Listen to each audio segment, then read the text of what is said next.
आता बघूया टॉप 9 राजकीय बातम्या। ठाकरे ब्रँड नाही तर हिंदू अस्मितेची ओळख, ज्यांच्याकडे काही नाही अशा पोकळ लोकांना ठाकरे ब्रँडची गरज लागतेय। उद्धव ठाकरेंचा शिंदेंच्या सेनेसह भाजपवरही निशाणा। तो नुसता ब्रँड नाही तर ठाकरे म्हणजे महाराष्ट्राची आणि मराठी माणसाची आणि अर्थातच हिंदू अस्मितेची ओळख आहे। आज तर माझ्याकडे काहीच नाहीये, तरी सुद्धा कुठेही गेलो तरी अत्यंत प्रेमाने आणि आपुलकीने लोक स्वागत करतात। तर ठाकरे ब्रँड जिवंत, पण तो ब्रँड आता बाजारात चालत नाही। भाजप नेते सुधीर मुनगंटीवार यांची टीका, तर राऊत आणि ठाकरेंची मुलाखत ही मॅच फिक्सिंग असल्याचाही टोला आहे ना। जिवंत का नाहीये, फक्त तो ब्रँड आता बाजारात चालत नाही एवढंच आहे। ब्रँड का नाही राहत, अनेक ब्रँड आहे बाजारामध्ये। ठाकरे ब्रँड हा काही ग्राहकांना पसंत येत नाहीये, मतदारांना पसंत येत नाही, एवढंच आहे। चिन्ह चोरती, लोकांचं प्रेम कसं चोरणार? मुलाखतीतनं ठाकरेंचा सवाल, तर शिवसेनेचं अस्तित्व कुणीही संपवू शकत नाही। उद्धव ठाकरेंचा शिंदेंच्या शिवसेनेवर निशाणा।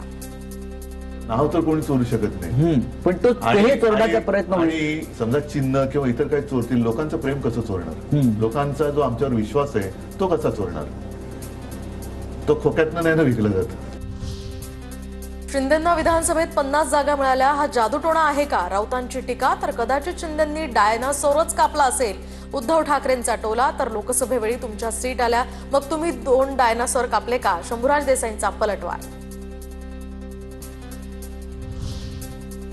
मी बटेंगे तो कटेंगे नाही केलं, सर्वांना समान वागवलं। ज्या लोकांची मी भेट घेतली नाही ते मला कुटुंबातलं मानतात।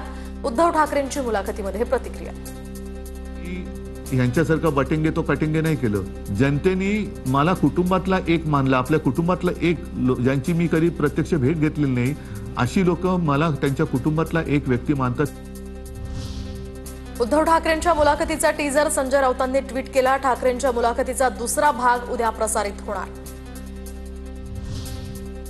29 वर्षांनंतर अशी घटना घडली, पडळकर दिसले की आभाड घोषणा द्यायचे, म्हणूनच हा संघर्ष वाढला। शिवाय पास नसलेले लोक विधिमंडळात आणल्यानंच हा संघर्ष।